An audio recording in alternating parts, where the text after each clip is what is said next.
Good morning, everyone. Good morning, sir.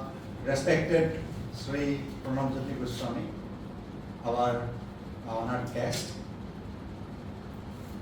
all the schools who have come here, the teachers and the students, our principal, vice principal sir, vice principal ma'am, all teachers, and my dear students.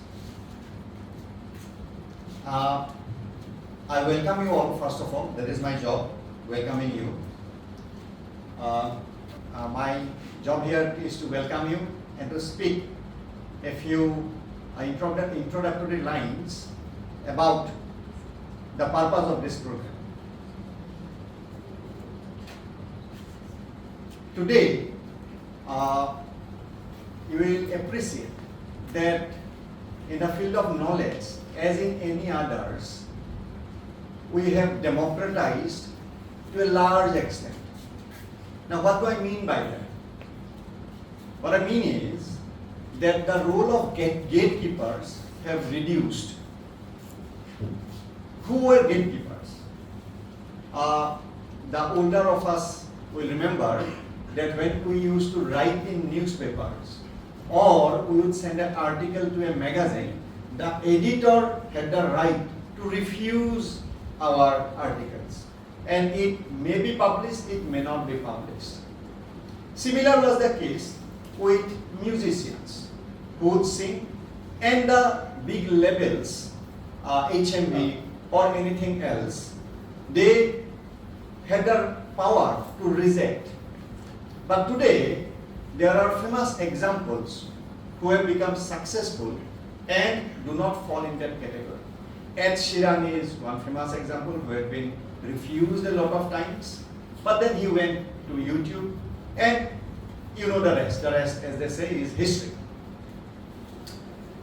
Similarly, I can tell the name of a few singers, budding singers, very popular singers from Assam. The latest one, and my knowledge is quite less, but the latest one, as far as I know, is Rajvi, who has become very popular, and he uploads his music only in YouTube. Bishnu Fakya is another, and Shankar Kaur is another. Similarly, Joe Rogan, his podcast has the largest following in the world. His is the most popular. Every episode now has a viewership or audio listeners of more than 10 million people. That is 1 crore, more than 1 crore every episode. His viewership is bigger than big platforms like CNN, MSNBC, CNBC, etc. So he can take on big publishers today.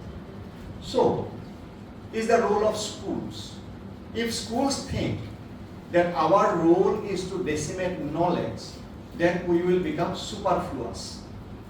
I won't say unnecessary, but maybe unnecessary even. Today, you have the biggest repository of knowledge in YouTube.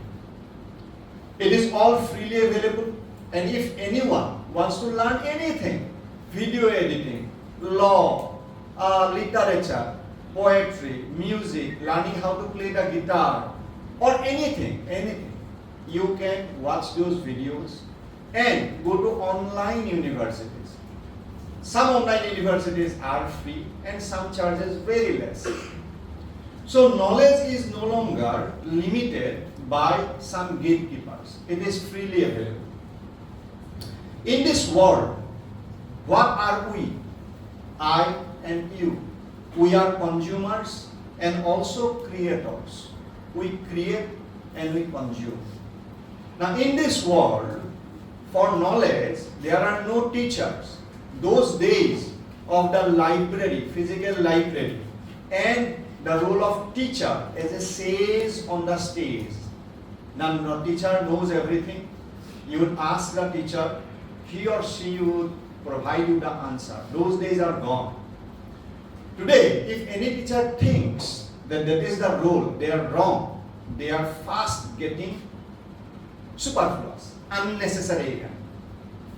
So what is our role today? What is your role today? The other side of democratization is that there is a big clutter. In YouTube, sure, you have fantastic musicians, but at the same time you have loads of rubbish. You have some people spewing nonsense.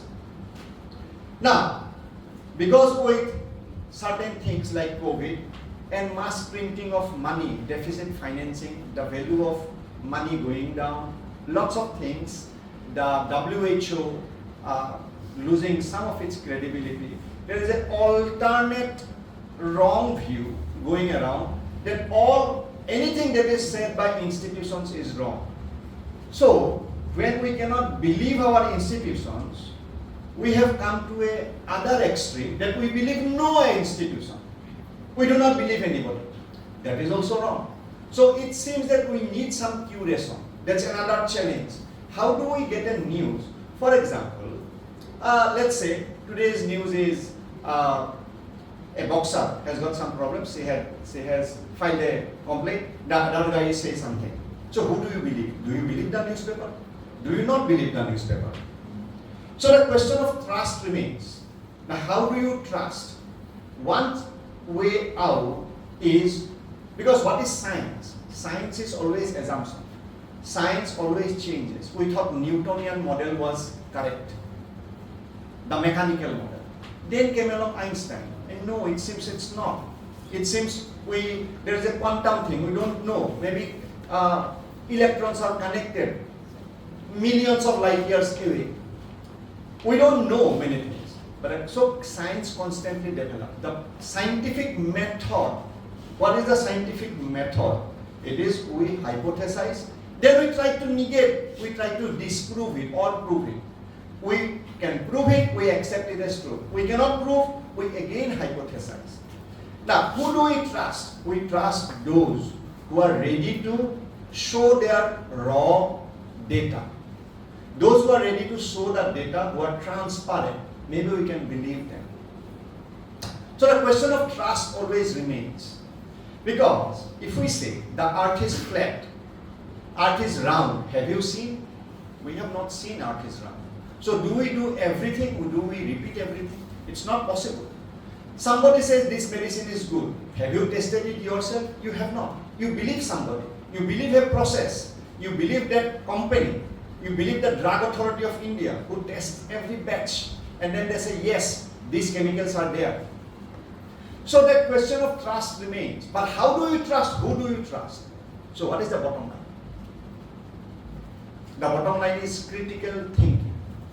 So today it's not about knowledge. It is about verifying. It is about developing that ability to critically analyze everything. So that is the role of school today, and this is the platform. It's always like this. There will be always equality of outcome is a nonsensical concept. For example, do you believe that I can sing as good as Arijit Singh? If I sing, you will all run away. Because I sing horrible. So in singing, Arijit Singh is much better. Maybe in certain thing I am much better. In boxing, Lavlina Borgohain is much better than all other women in Assam. Or maybe in India. So there will be some where you will have more talent, less talent. So this is a platform given to those among students who would like to think more, who would like to critically engage more in certain academic subjects. We have got other programs like cultural programs, physical programs, but this is for those who have an academical bent of mind, and they are welcome.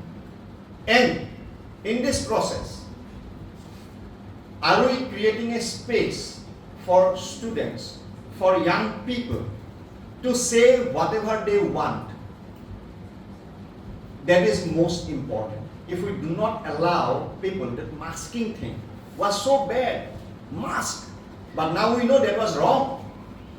Masking does not stop a airborne virus. This was wrong, but then in 2020, Facebook, Google, YouTube, everybody actively suppressed this idea. No one was allowed to question. Maybe masking was good, but allowed to ask. Why should you wear a uniform? Ask. Ask the question. A beautiful cartoon is ask questions. Why? You understand? Ask questions. Why? Why should I ask? So you see the joke? That question everything. Question everything your teacher says, your principal says, the scientist says, anything anybody says. Question. But believe when the data is present. Because it's not possible for us to taste everything. So we are in a peculiar situation today, which is good. This is a very interesting times. Now said, this is the interesting times. These are interesting times. These are the best of times, worst of times. Famous opening line of a novel. Maybe you will check it when you go home. This was the best of times, worst of times. Similarly, today is the best of times, worst of times. Science is facing a big challenge. Knowledge itself is facing a big challenge. So, welcome all of you for this potentially interesting talk and a critical look at thinking itself. Thank you for coming. Thank you. A very good morning, one and all present here today. I, Arogi Kuladhar from Brahmaputra Valley English Academy, is standing here to give a presentation on the topic Education in the Context of Indian Economy. Nearly 2000 years ago, India's pioneer economist Chanakya said, Arthasya Moolam Udyanaha, the root of wealth is in human enterprise. And today, as we strive towards a 10 trillion economy, this ancient wisdom stands truer than ever. India's democratic dividend is not just numbers, it's human potential waiting to be transformed into national growth. My presentation, Human Capital Metrics Re-Engineering Indian Education in the Economic Ascent, is something that will ignite the Udyam, turning effort into economic ascent. The human capital metrics is something that deals with the problems which are how economy and education are not aligned properly in today's time. In today's time, youth unemployment has increased up to a high level, that is up to 75% of 15 to 29-year-old Indians are not employed, according to NSSO data of 2023. And even if when people are graduates, like IT graduates are also facing unemployment issues. Why is this happening? This is due to the wrong alignment of education and economy in today's time. The human capital metrics thus proposes 3 pillars which will help to re-engineer the Indian education system in a way that it will be more practical in the method of how economy can be improved. The first pillar is deep work integration, which is about embedding economics in the curriculum. The vocational streams that we have right now are after class 10 and they are given as an additional streams which include things like carpentry or industry studies. But they are not actually implemented or embedded in the education curriculum. Due to this, the skill job mismatch is being created. People are skillful, but they get to know about the skills more theoretically than a practical approach. The theoretical focus is trying to limit the students' potential to understand things, to do some kind of innovation, which is more theoretical. And as people get the practical knowledge in a late era, the delayed skill application leads to reduction in the potential achievement of the students and the people. So thus, we should apply some kind of subjects like AI basics, financial literacy, budgeting, basic design thinking and communication for workplace from early classes like class 9 and 10. This will help to create a tech-savvy workforce. And when a student reaches class 11 and 12, then specialization tracks should be co-designed. Like suppose in Bangalore, IT industries are very popular. So there if students are given specialization tracks and specialized training on how they can actually work in these industries after their completion of higher secondary, it will be easier for them to move into these sectors after class 12. And the early training that the industries need to provide about the basics of these things are not to be provided, as the students know about this from the very early age, which is now not very applicable because students are more focused on tertiary sector jobs, that is services like teaching, being doctors or engineers, rather than in the secondary or manufacturing sector, which is also equally important. As we said about the thing of how specialization tracks should be given in 11 and 12, the regional skill specialization hubs is based on that. The students of 11 and 12, they can go to these hubs, which will be nothing else but the state universities, polytechnics and ITIs, which will be transformed into skill specialization hubs. This will be based on the spatial kind of industries that are more relevant in the specific area. Like here we have given some examples. We can take the example of Bangalore, where AIM semiconductor is a very famous and a very applicant kind of industry. So the regional specialization hubs can contain the thing of this, where it will be like a skill wall near the house. The things that the student can theoretically know a bit or just know it through the textbooks, they can go to these hubs and they can actually learn how the actual things happen in these industries, where the local heroes, which are the local workers in these industries, can be their teachers, who can give them the minimum guidance of how these things actually take place. They can do it in a kind of way that just like not for selling or not for economic purposes, but as a training purpose. The training which is given after class 12 can be given from early ages, just like a practical or just like an additional course for the students. The last pillar is digital leapfrog infrastructure. For all these applications of embedding economics or doing hubs, we need the support of AI or of computer sciences. Even in today's time, in many places AI is being used, but it is not being used in a proper way. It is not equally divided among all the places of India. Like 20% rural schools only have high-speed internet. So we have to ensure that the education is, the AI is used as a public digital utility. So national digital education grid should be made so that every place of India gets equal amount of this high-speed internet and not just a few places. And AI-powered personalized learning should be based on India's context, as nowadays we are using mostly foreign apps, which is what it is not camouflaging with the structure of the Indian education system, as the learning techniques of India are not just like they are from outside. And the virtual reality skill labs can also be used for advanced mechanisms like some kind of machinery works which require more supervision, which cannot be just given through digital AI tutors, but the presence of virtual reality will help the students more. And as this matrix will be properly implemented, it will help in these 4 ways, that is like drastic changes will occur. Like productivity will increase because people will become it will be more of a skill advantage than a cost advantage. The skills will increase among the students, thus it will create better human workforce. And this will lead to higher innovation, as the students will not just become job seekers but problem solvers, as they will already be doing the jobs, not jobs but as practicals since their early childhood. So by the time they reach the age where they are actually going for jobs, they will turn into problem seekers. Investment and formalization, as the people will be so good, as they will be so innovative, thus investment will be attracted. This is all I wanted to say. At the end, I would like to say a quotation by Amartya Sen: "Education is a great liberating force. It is the primary vehicle for expanding human capabilities that underpin both individual dignity and national progress." So with the help of this human capital matrix, we can fuel the rocket that will ignite the humans, that will ignite the minds of the Indians and will lead to a better economy. Thank you so much. Thank you, Arohi Kalina, for such a well-researched paper. Now the questions are open for the judges.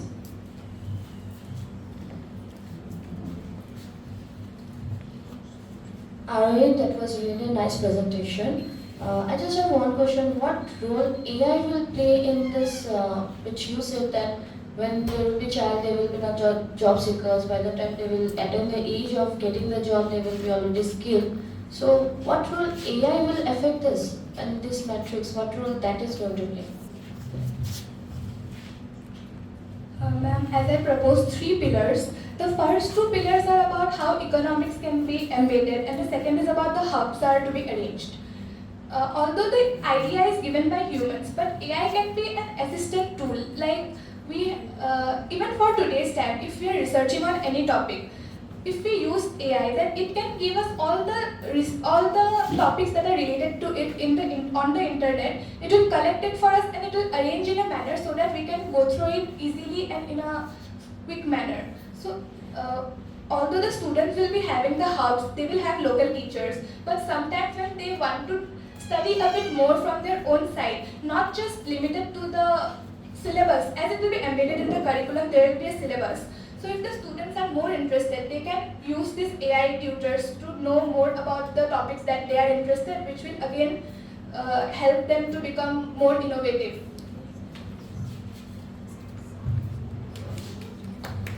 Thank you, Arohi. You can please take your seat.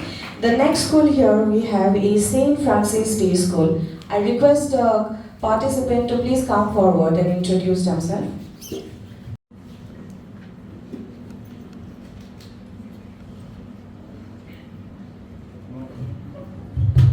Hello.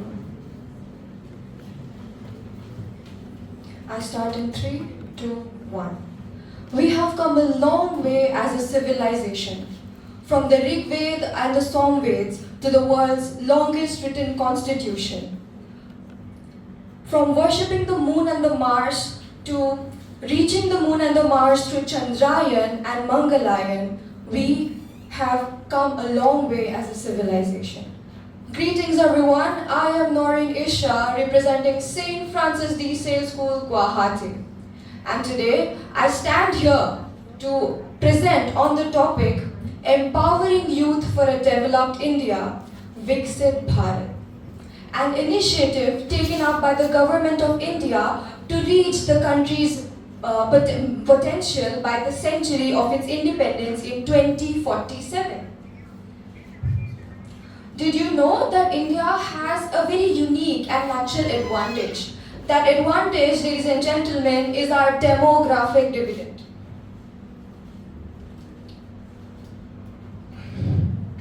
With over 65% of the population being under the age of 35, India's population is very young, which, if put to proper usage, can help the country prosper from a developing to a developed nation.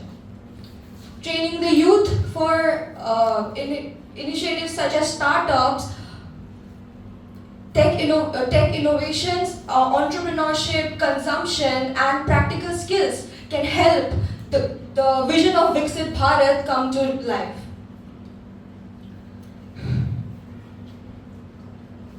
We as youngsters, rather than buying a 2500cc bike, why not invest on a 2500 bicycle for local travel? The day we understand that the nature has enough for our usage but not enough for our greed, that is the day the country becomes a ecologically sustainable nation.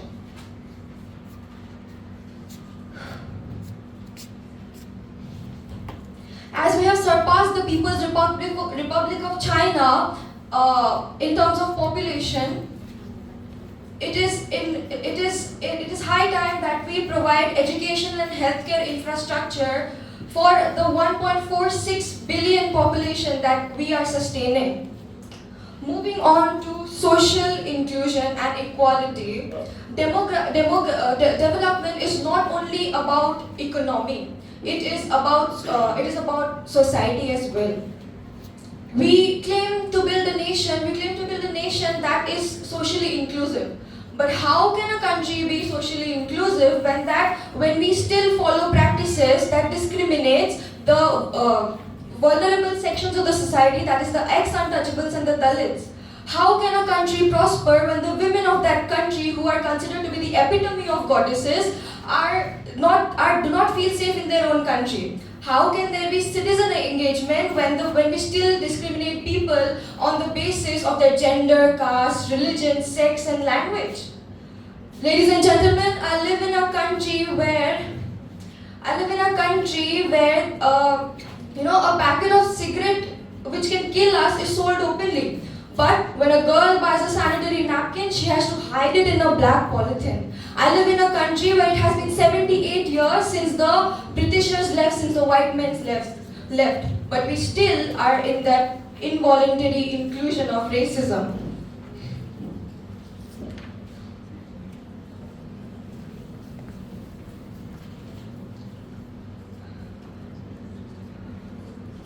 Next up, moving on to governance. Next up, moving on to education as in the context of economy. India has a vast and extensive education system, but is often criticized as being using old and outdated curriculum and syllabuses. There is a huge problem between the quality of education between the rural and the urban educational institutions. The NCERT points out that the education system of India is not building the youth for modern jobs. Initiatives such as the RTE and the Sarva Shiksha Abhiyan have tried its level best to increase the literacy level in India and reduce the dropout level in India according to the UNESCO reports of 2020. Moving on to global leadership, India is the world's fifth largest economy.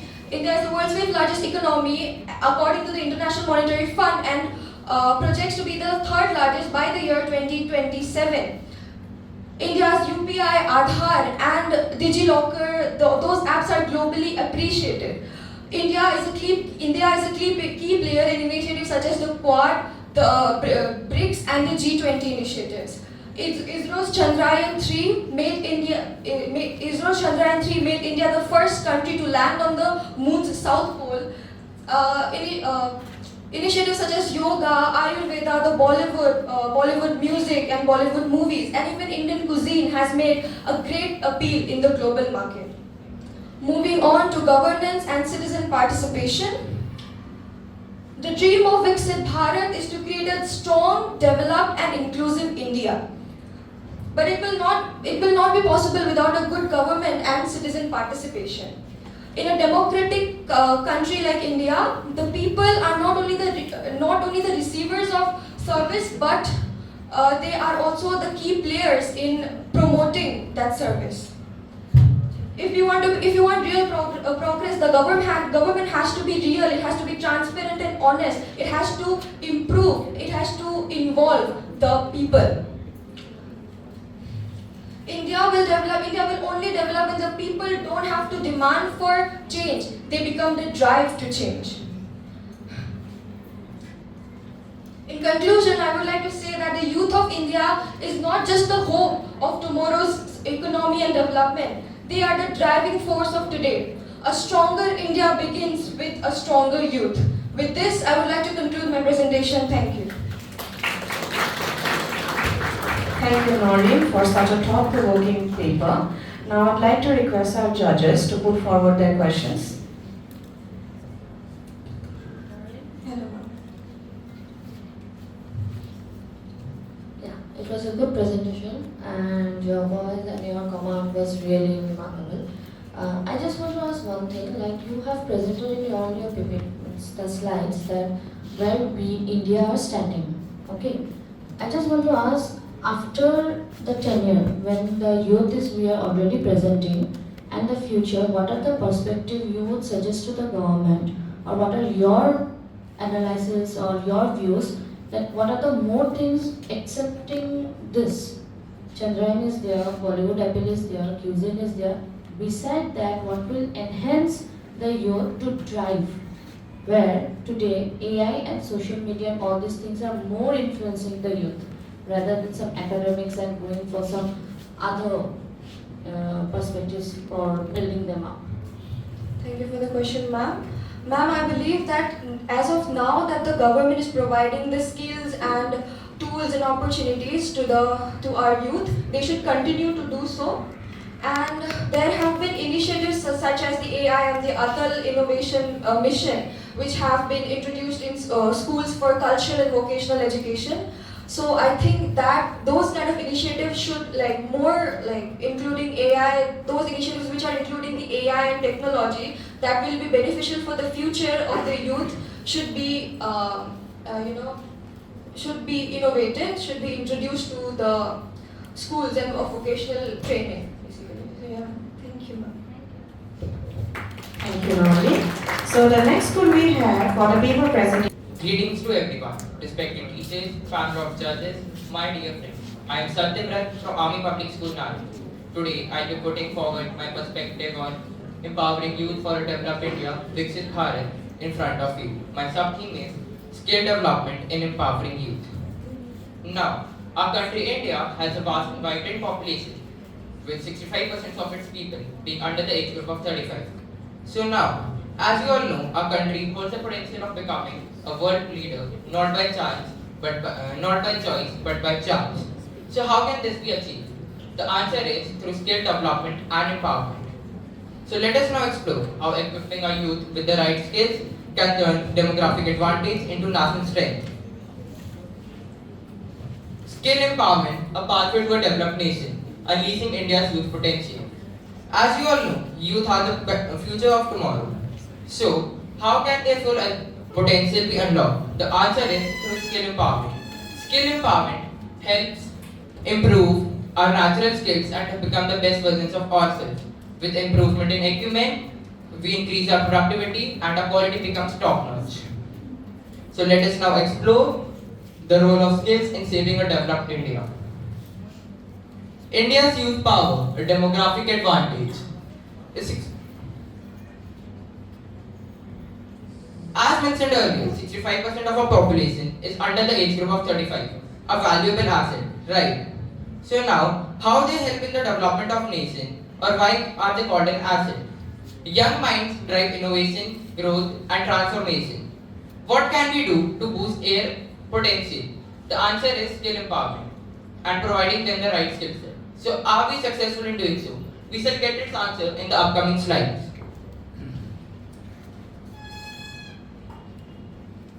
What is skill empowerment? Skill empowerment refers to the ability to do something in a professional manner, the power of decision making and having control over the future. Now, why has skill empowerment become crucial? Over the years, following the past trends, employers now seek skills over just degrees, and it is justified too. For example, take an example of a surgeon. Is having a gold medal in theory enough for him or her? Absolutely not. Suppose he is put in an operation theatre where someone is on the verge of dying. If he has only theoretical excellence and no practical knowledge, he won't be able to perform the operation, his hands will tremble. This tells us how crucial skill empowerment in today's world has become. Real life relevance of skills, why skills matter today. Before moving on, I would like to tell you so, in fact, 38% of IIT graduates unplaced, a wake-up call. Yes, IIT graduates. This shows that there has been a drastic shift from theoretical excellence to applied skills. For instance, we can take Japan. Japan does not have any natural resources, but has invested on human resource and made timely changes in the education system, helping it become one of the most technologically advanced countries in today's world. This shows the dominance of applied skills over theoretical excellence. Government initiatives for skill development. Earlier in slide 4, we got a question. Are we able to provide our youth with the right skill set? So now, what is the role of government in doing so? Our government has launched several initiatives. One such is the Skill India Mission, launched in July 2015. Moving on, we have Pradhan Mantri Kaushal Vikas Yojana, PMKVY. It is a flagship skill certification program, a key program of the Skill India Mission. Its vision is to mobilize, train and create self-employed youth. Barriers to skill empowerment programs. Challenges in implementation. New ideas face new challenges. So is the case with skill empowerment. It faces several challenges like outdated training methods. Many institutions to this day use primitive and retarded methods of teaching which do not meet modern day requirements. gaps between the demand and supply of vocational training, gender/social barriers. In many parts of our country, girl child and children belonging from the so-called backward classes are kept away from modern teachers.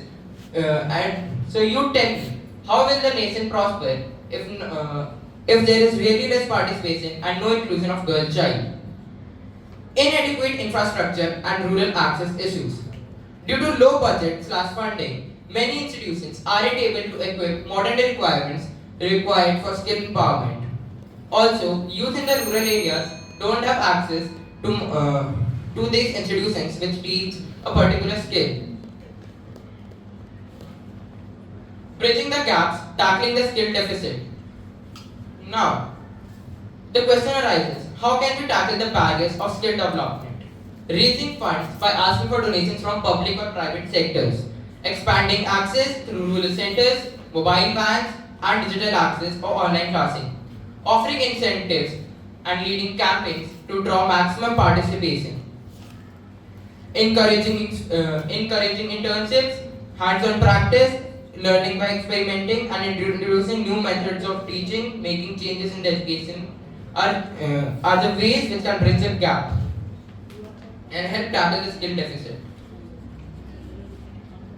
Conclusion: investing in youth.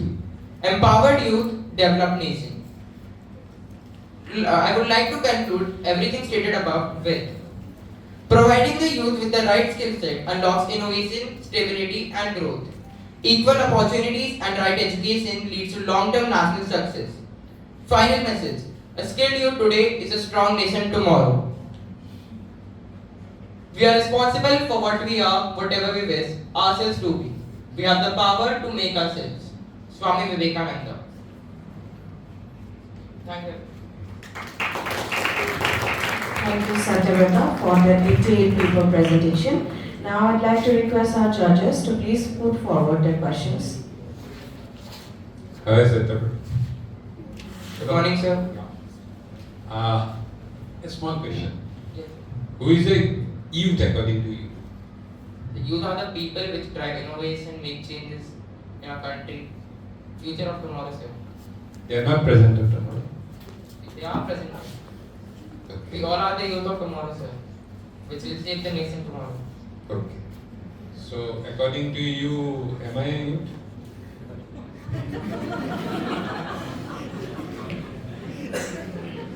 Don't I have a future? Yes, sir. Could you Don't I have a future? Sir, I am not able to hear you, sir. Does he have a future? So you can have. Totally depends on you, sir. And one small question. In your presentation, you have given the responsibility more to the government side. Do you really believe that government can develop skill for the entire nation, entire youth? Sir, if we really think, sir, the government isn't successful, sir. The main reason behind this, sir, is corruption, and there has to be honesty among the government officials for the betterment of skill empowerment programs.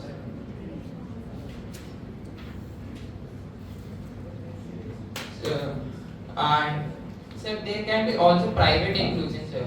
For example, I would like to take Samastipur, Bihar. Sir, there the youth sit on the railway platform, the senior teach their juniors without the role of government, sir. Thank you, sir. Thank you, Satyavrata. I'd like to request you to please take your seat. The next school we have is Maria's Public School. I would like to request a participant to please come forward and introduce themselves.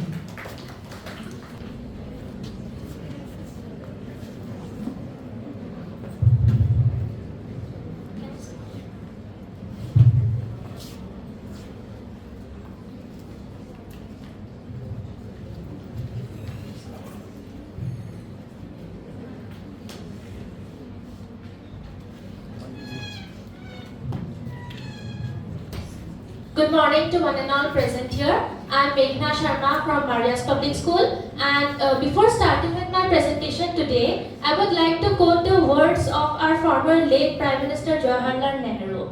The The youths of today will make the India of tomorrow. The way we shape them will determine the future of our country. My research work is on the topic Empowering Tribal Youth for India's Green Economy, its challenges, policies, and the path forward.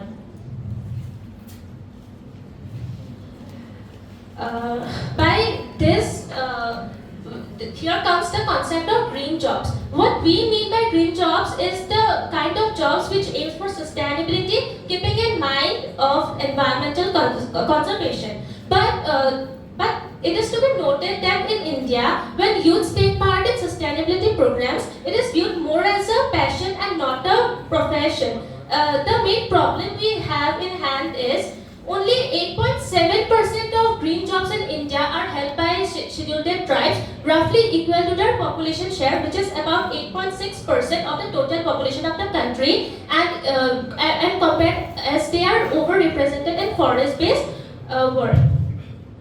The proposed policy and changes I have is mandate tribal green skills hubs in every tribal dominated district under PM Vishwakarma Yojana. The Prime Minister Vishwakarma Yojana was launched on February 2023, which aims to provide recognition to craftspersons and artisans into the mainstream platforms for the skill upgradation. Now, by mandating tribal green skills hubs in the tribal dominated areas, this provision will help the tribal youth to come into the mainstream platforms and showcase their skills, which is again a step in empowering them.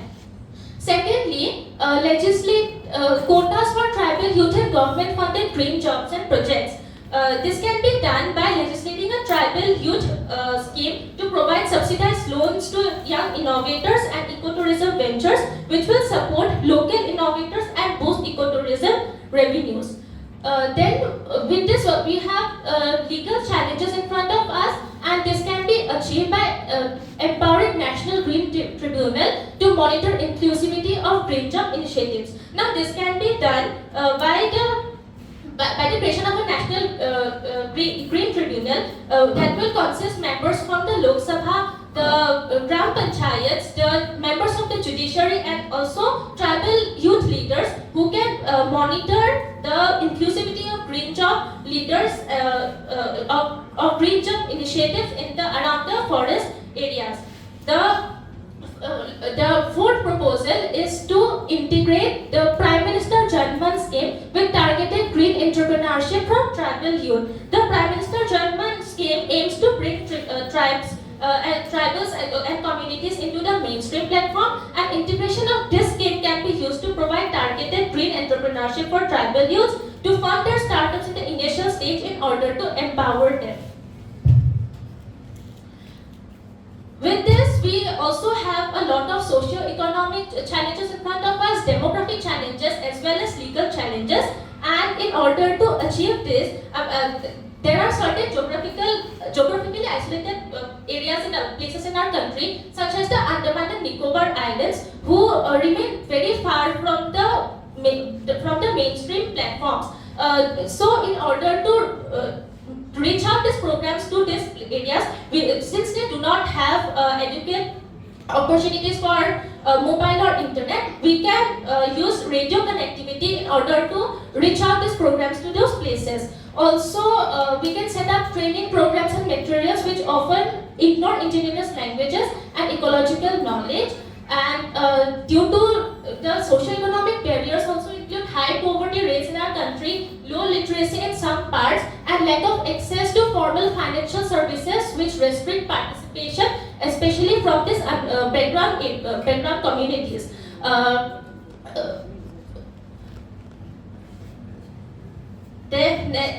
Next, what we can do is the inclusion of tribal youths in communities in conservation and forestry would also help in regaining 33% of India's total forest cover and restore the interconnection between humans and the ecosystem, which in turn would be another significant milestone in fulfilling one of the 17 Sustainable Development Goals laid down by the United Nations. To sum it up, all tribal youths are the essential partners in India's sustainable development, and it is high time that we empower the youth of today in order to make the future tomorrow. Thank you. Thank you, Meghna Sharma, for such a well-researched paper. Now I would like to ask the judges to please put forward their questions. Hello, Meghna. That was a very good presentation. You have focused on the tribal issue. Yes, ma'am. So, what are your perspectives? You took the example of Andaman and all. So, what is your perspective regarding Northeast India? What can the government can do to uphold? Are there any green jobs available on the scheduled tribes and all in Northeast India? Ma'am, we often see that the northeastern India is mostly isolated from the rest of the country, and when youths of Northeast India go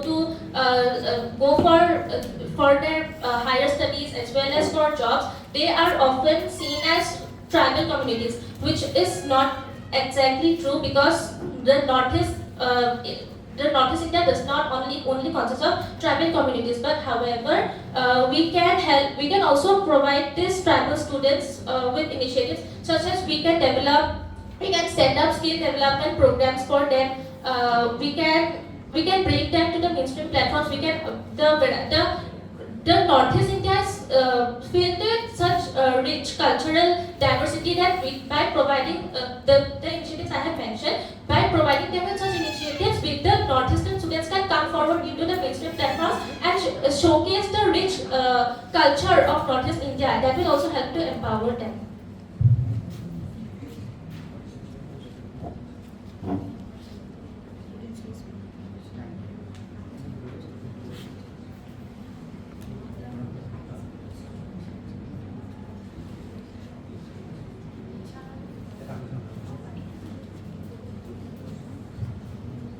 Meghna, one Yeah. thing. Nowadays, it's not used as tribal. Indigenous people of Northeast, the terminology. Yes. Okay. I asked the organizers if audience may ask question, and I was told that one or two. One. One question may be asked by the audience. We missed that. I was wondering. So since it is allowed, I will ask one question. Alright. Which is related somewhat to the other judge. He asked one question related to that. Is that primarily this is a thinking exercise. So I would like your first of all, I like your presentation style. You have put a problem question and then you have suggested your change. Good for Thank that. you, sir. My question is, the government has tried many times before with planning commission. You remember? That there was a planning commission. It's no longer there. So all your policy requirements for your problem statement, one is the tribal people or indigenous people's participation, economic development, especially with related to jobs related to forest cover. But planning commission failed. It was shut down. Niti Aayog has been formed. So how do you think government will be able to do it? Show me one government office that works well. Sir, I think along with the Niti Aayog, the introduction of the National Education Policy of 2020, under the NEP 2020, they have also provided initiatives for the CBSE to introduce skill-based subjects in the curriculum. Sir, I think this will also be a comprehensive strategy in achieving youth empowerment, because these skill-based subjects include projects that promote sustainability, such as, so for example, in my school we have the subject design. So under the NEP 2020, we have been making projects using plastics to show how this is affecting the environment and how this is affecting the the forest of our country. So these initiatives will also help to raise awareness among the students, and they will learn how the government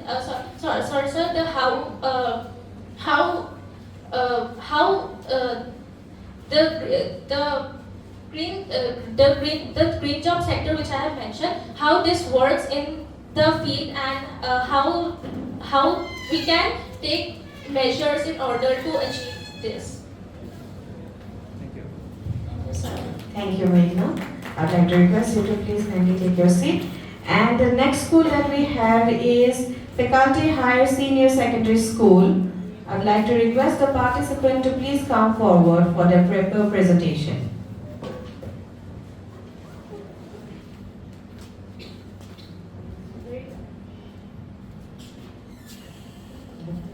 A very warm good morning to one and all present here. I am Namrata Das, representing Faculty High Secondary School from 11th Science. So the topic of my presentation is Empowering Youth for Viksit Bharat. The main objective of this paper is to highlight the crucial role of the youth played in the nation, building and outline strategic approaches to empower them as catalysts for achieving a developed, inclusive and sustainable India.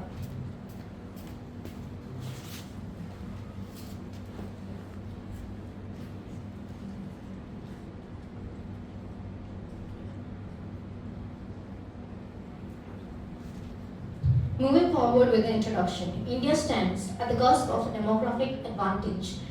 At the core of this transformation is the youth, vibrant, innovative, and ambitious. Youth, they are not just beneficiaries of development, but they are its drivers who can make India a proud country.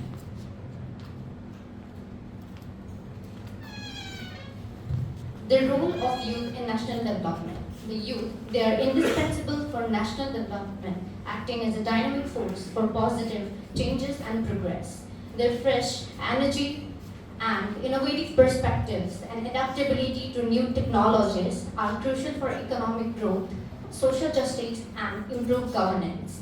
They not only does this, but they can also contribute to the nation by providing more sustainable development in the future. Pillars. Coming to the pillars of the empowerment, there are a few pillars, but I would like to focus on the quality education, skill development, entrepreneurship, and innovation. Quality education, a fundamental pillar equipping young people with knowledge, adaptability skills, analytical abilities, and knowledge. Skill development, they are aligned with industry needs that must be prioritized because it enhances the power of employability and productivity.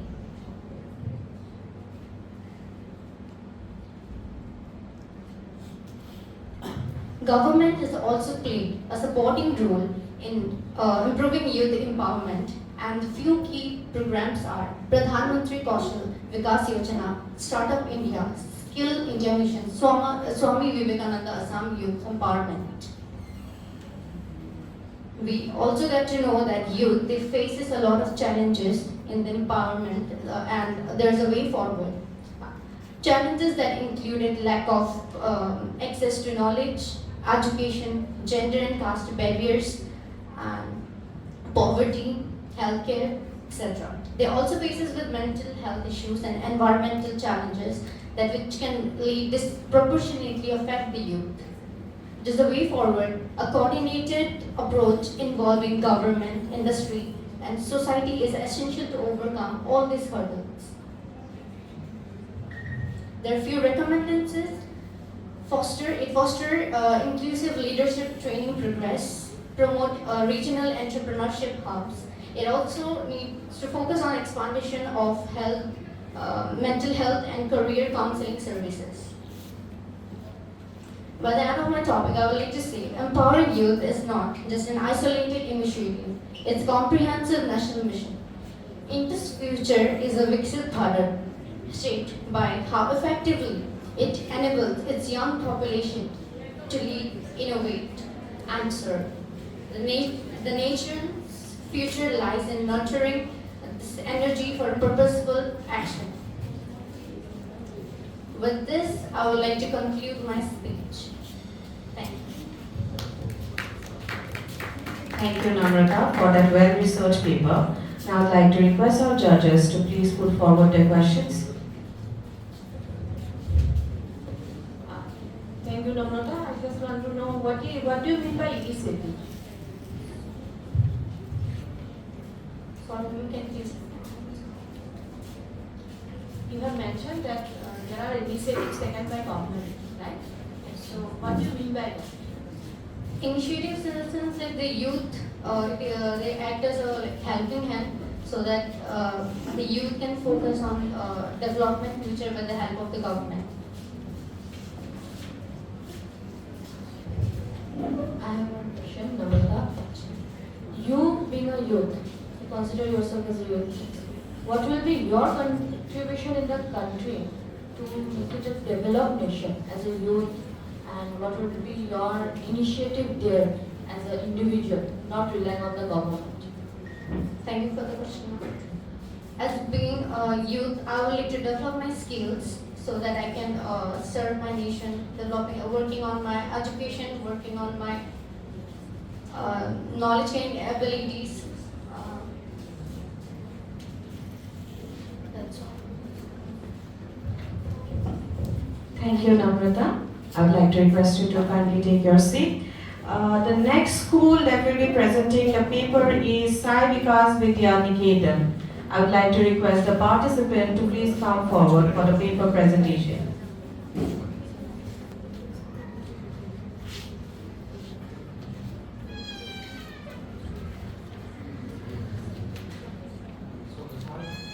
Good morning, one and all present over here, respected dignitaries, panel of judges, teachers, and the wonderful audience. I'm Manshu Mata from Sai Vikas Vidya Niketan.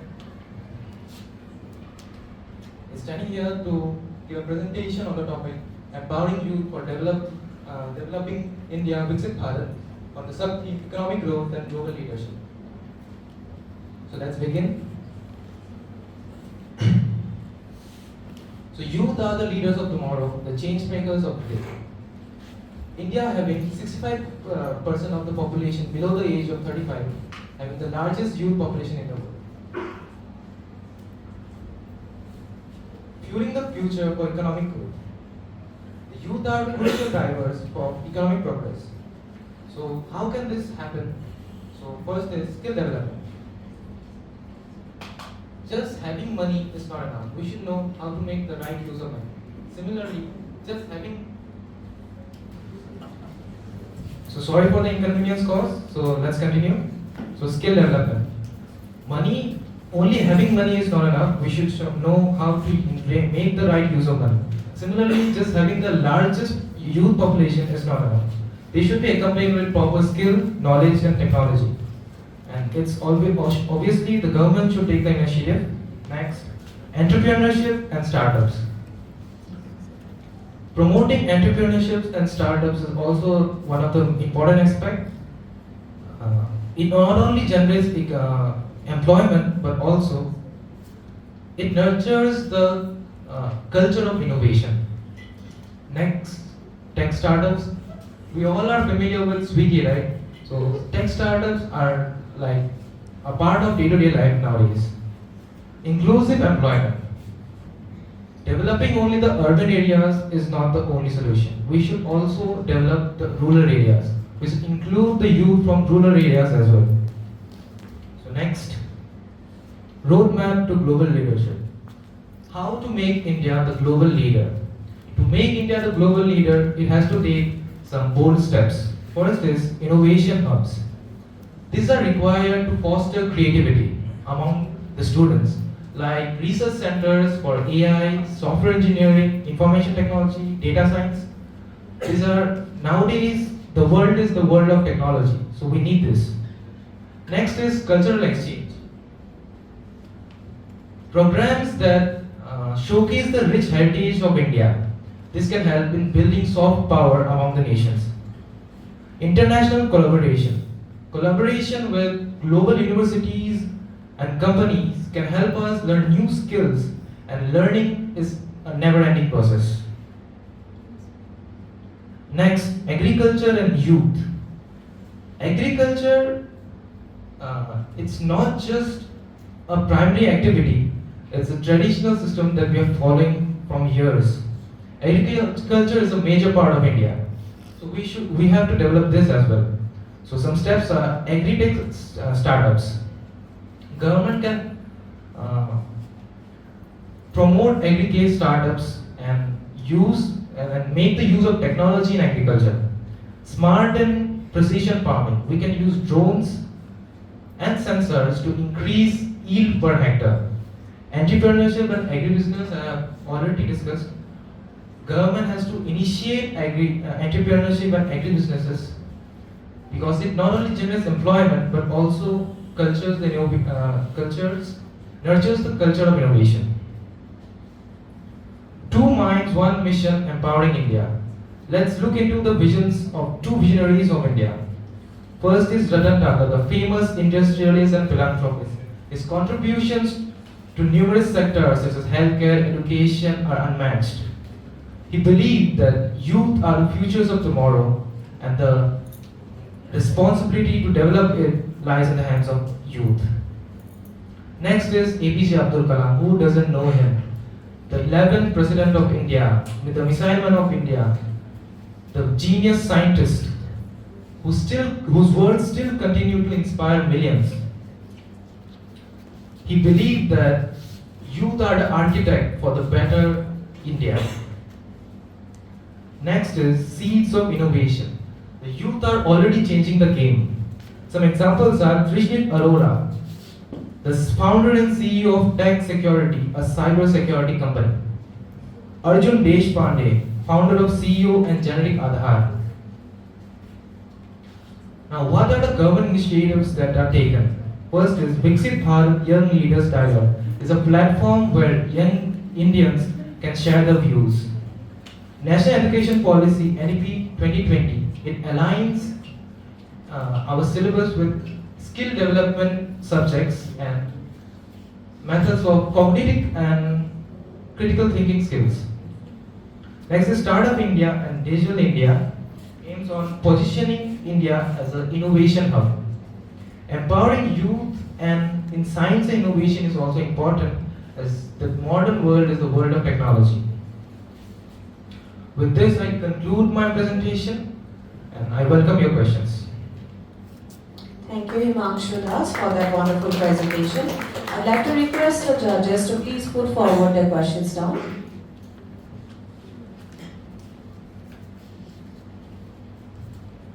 Himanshu, that was really a very good presentation regarding your skills you have approached and even what government are doing, not particularly only telling the program names.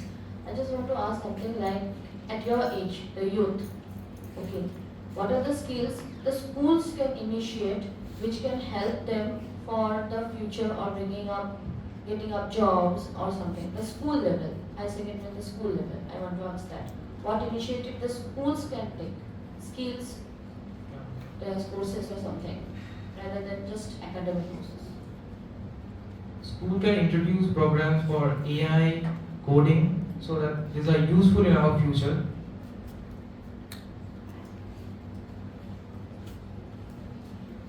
Okay, thank you, Himanshu. Do we have any question from the audience? Any question from the audience? Okay, Himanshu, thank you. I'd like to request you to take your seats. The next school that we have is Modern English School. I would like to request the participant to please come forward and present their paper. Good morning. Good morning, honorable judges, principal ma'am, director sir, vice principal ma'am, vice principal sir, and dignitaries present here. Today, I, Jyotismita Chaudhary of Class 12 Humanities, representing Modern English School, I'm here to present a paper on empowering youth for developed India. This paper investigates the transformative potential of youth empowerment, framed through the dual lenses of social inclusion and equity. India's burgeoning youth population, over 65% under the age of 35, presents an unprecedented opportunity for both accelerated growth and enduring social change. Yet harnessing this demographic advantage is contingent upon committing to development strategies that are both inclusive and equitable. The vision of Viksit Bharat is predicated upon a future where prosperity is democratized. Every voice is heard. Every voice, no matter how small or big, is heard. Every individual, irrespective of social identity or economic status, partakes in shaping the nation's development trajectory. Empowering youth transcends merely a demographic necessity. It is imperative for innovation, social cohesion, and resilience. India stands at a critical juncture where its youth population forms the backbone of its journey towards becoming a developed nation. Youth forms an integral and pivotal part of India. India has the world's largest youth population, but we need to leverage its demographic dividend because 65% of its population is under 35.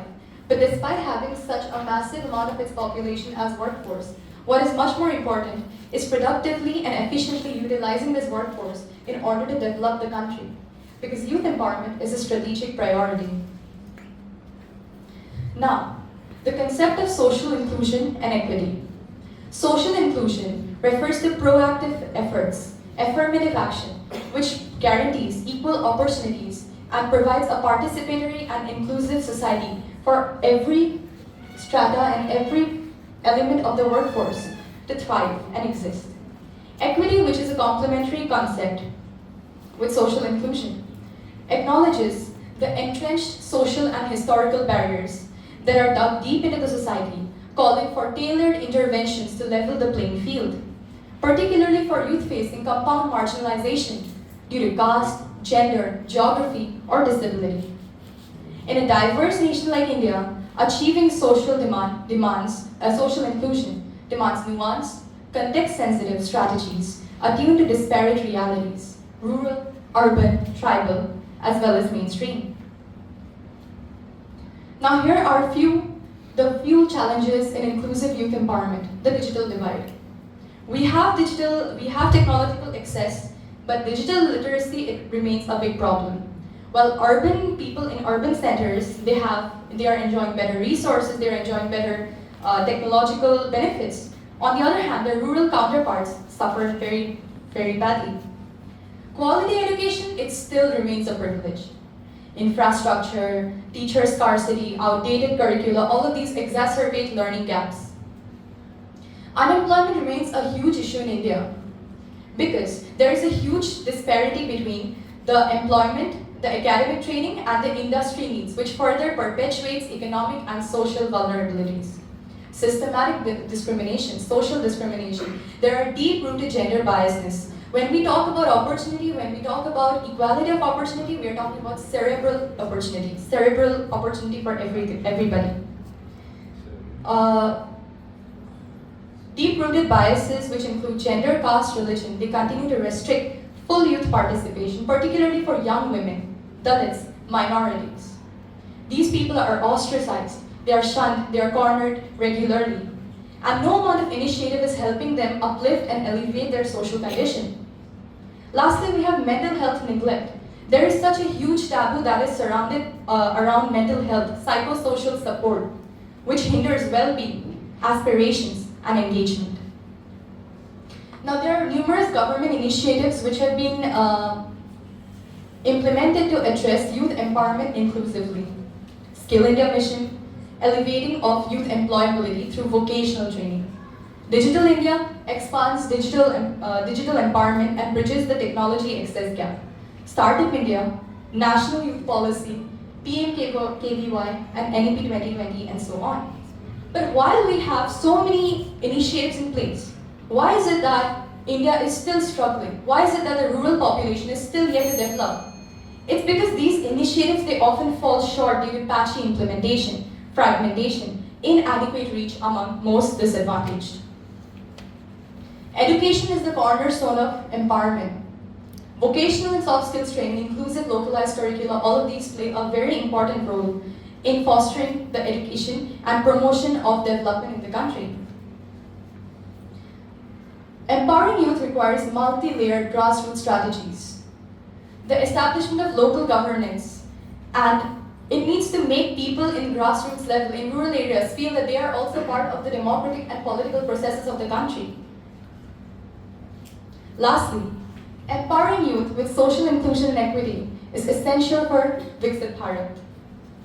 Bridging the rural-urban divide, eliminating social discrimination, enabling sustainable and inclusive growth are all pivotal to the development of India by 2047. Thank you. Thank you, Jyotish Nata, for that well-researched paper. I'd like to request the judges to please put forward your questions.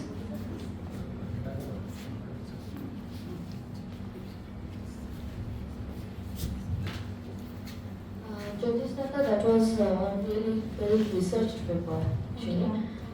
I want to ask you what inputs you want to put if the government is not like in your state. Okay, you are at some governmental position and you are observing that all the initiatives are not getting implemented up to the people, the right people. So what will be your initiative to work on that, even if you are not in that field to work for? But as an official, what will be your role to do? Okay, thank you, ma'am. My role would be, firstly, I would try to, if I'm not in that field, well, I would try to ensure that there is transparency. There is openness, there is a proper linkage between the government and the people and the citizens. Oftentimes, due to corruption, what happens is, even if at the top center, if at the top of the hierarchy, the orders have been displayed, the commands have been given, they did not reach the proper citizens, did not reach the citizens properly. So I would try to ensure transparency, openness. One more thing is I would try to include a participatory society where every voice is heard. Every voice, irrespective of whether they are illiterate, whether they are disabled, or whether they are just from a poor background. I would try to ensure that they are included in the society. They feel heard. Yes. Thank you, Jyotish Nata. Do we have any question from the audience? I have 3 questions. I'll ask all 3. If you forget, answer the first one, then I'll repeat. Okay.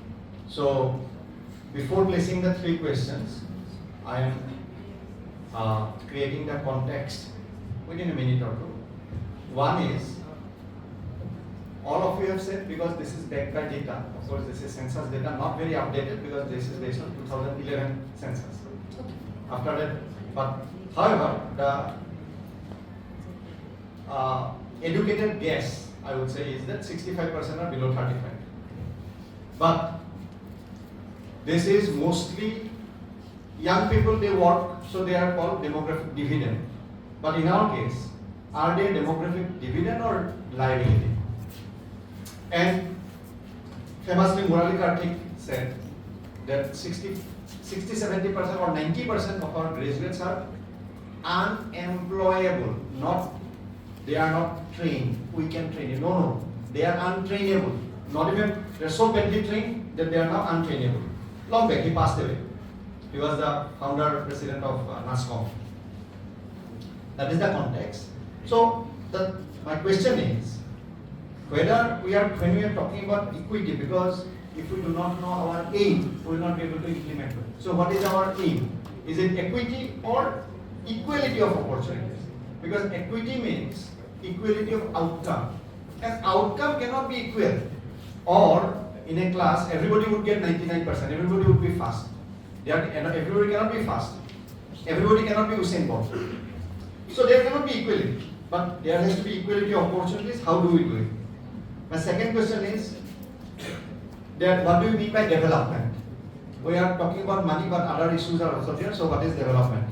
When we aim that India should be a Viksit Bharat, but what is Viksit? What is Viksit? Second question. The third, really, I have observed, and this question you address, maybe we can take up later also, but the question is that we all believe, it seems, from everybody, all speakers, it seems we believe in a planned economy. But there have been many indicators. Planned economy, as you know, is Maynard Keynes and other thinkers, especially Nehru himself was a Fabian socialist. So follows from socialism that planning will improve the economy more versus spontaneous order, mostly propagated by the Austrian School of Economics, such as Mises, Rothbard, Hayek, etc. So, what is your opinion? Which policy framework should we adopt? Should we adopt, then make the rules and let there be spontaneous order, or should the government be an active player? 3 questions. The first one is equity versus equality of opportunity. I believe when we talk about equity and equality, equity is reinforcement of justice. For instance, there are 5 farmers who are working. Now 5 farmers, they have been given the opportunity because farmers form one of the core pillars of Viksit Bharat, by the way. So 5 farmers, they're working. 2 of them, they work very hard. The 3 of them, they're farmers. But when we talk about equity and when we talk about payment, if the 3 of the other farmers, they are lazy, but the 2 farmers, they're working super hard.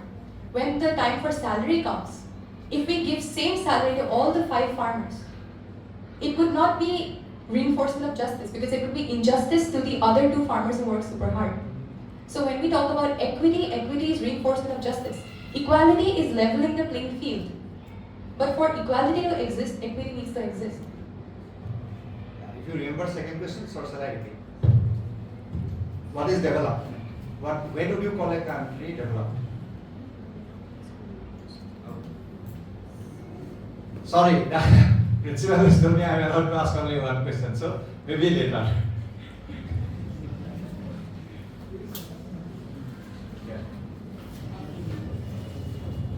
Do we have a question? Okay, one moment.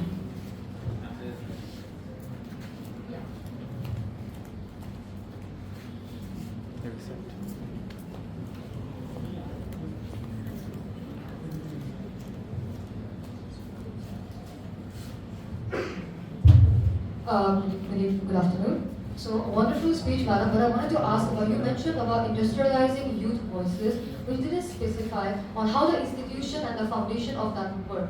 Because the policymakers and the current youth have a huge generational gap, which actually creates a gap between the policies made by those policymakers and how the youth receive it. There are many policies in India which try to empower the youth and their voices, but most of them have fallacies in them. So, ma'am, according to you, what structure would you try to implement in industrializing youth and their voices? Could you repeat the question, by the way, if you went too fast? I'm so sorry. Okay, so you mentioned about industrializing youth voices, is that correct? So, can you provide a structure which industrializes? No, I mentioned about democratizing youth voices. It was one of industrializing youth Okay. voices. So, if you were to do so, how are we going to implement it? Since there are already many structures and policies by the government, but they are still unable to implement it because most of the time it's reached to specific segments of the country and not all the receiving parts. And most youth in India are in government schools and not all are in private. While private schools do receive all these skill sets and all these policies implemented, most of the time government schools do not. So do you have a structure or an institutional idea that you could implement or an idea to present in general? Like I said to one of the questions asked by the judges, I would like to ensure transparency. I would like to ensure that youth have a voice that connects them, which is devoid of corruption, which does not cause them to feel weak, cause them to feel miserable. And at the same time, I would try to actively promote structures and infrastructures that highlight and promote youth development.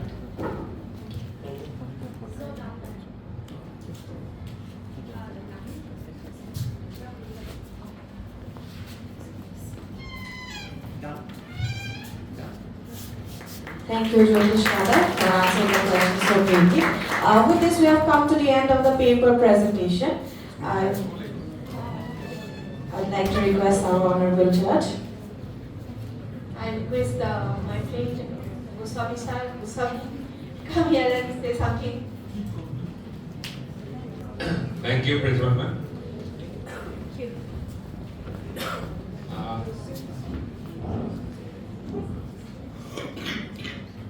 Normally, the service I do in the profession, we are mostly paid for keeping our mouth shut.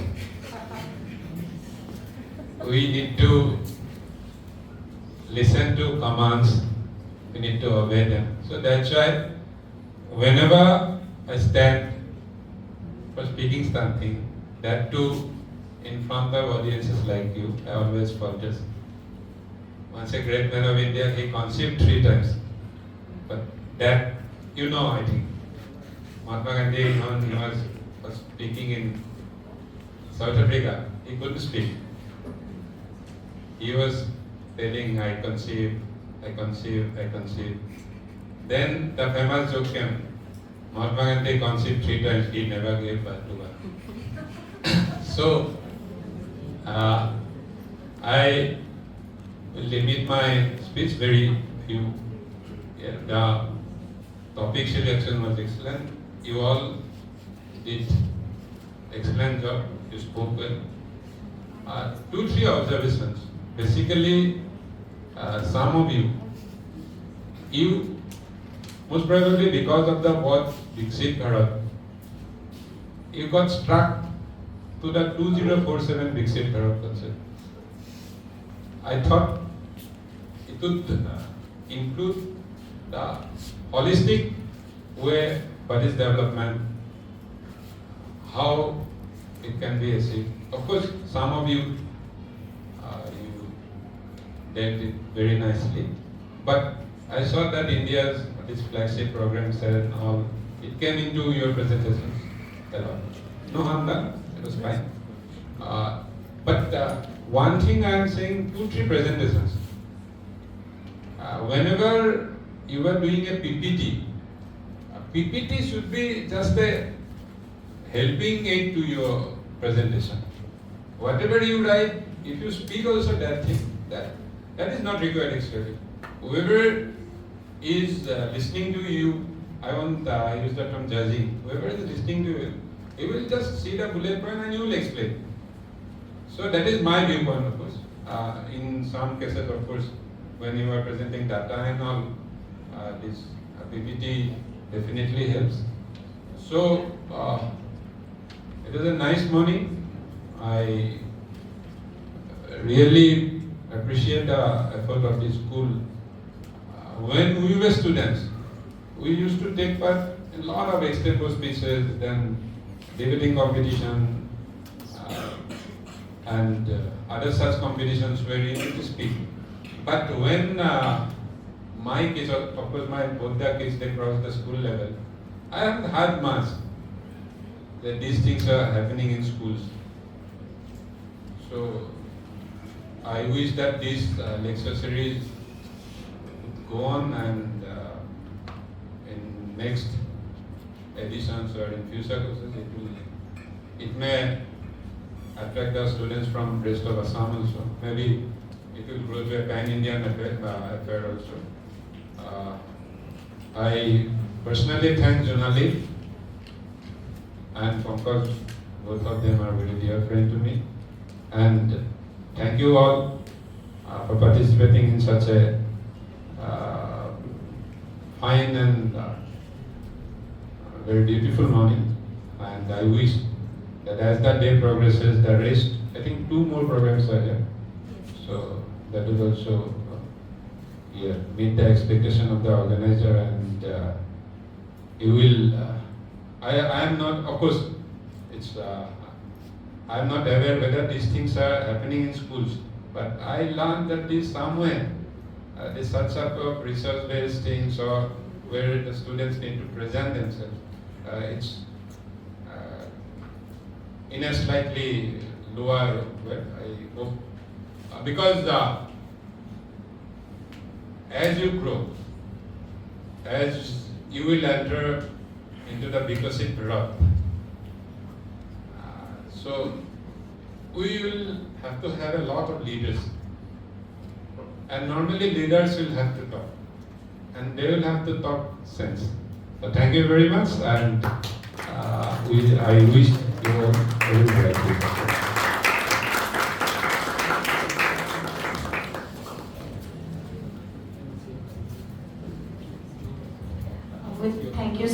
Thank you, sir, for your kind and inspiring words. And it was really wonderful, and we feel blessed that you have joined us today this morning. With this, we have come to the end of the paper presentation. Thank you all the participants for bringing your A game forward. And next, we look forward to your participation in the panel discussion. We'll be beginning it very shortly.